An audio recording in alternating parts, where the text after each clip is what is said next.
Welcome, today in front of me Black Shark 5 Pro, and I'll show you how to remove SIM pin from SIM card on this device. So first let's enter the PIN code to unlock the SIM card, and after that we should launch the settings application and scroll down to the security section, passwords and security. Then scroll a little bit down here and click to privacy section, and here click to this Virgin Mobile, it's in my case, so to the SIM lock section. Just to remove PIN code from SIM card, just click here once on the switcher and enter your currently PIN code. In my case that's from 1 to 4.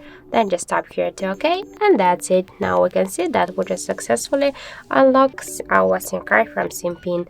So that's it. Thank you for watching, and if you find this video helpful, don't forget to leave a like, comment and to subscribe our channel.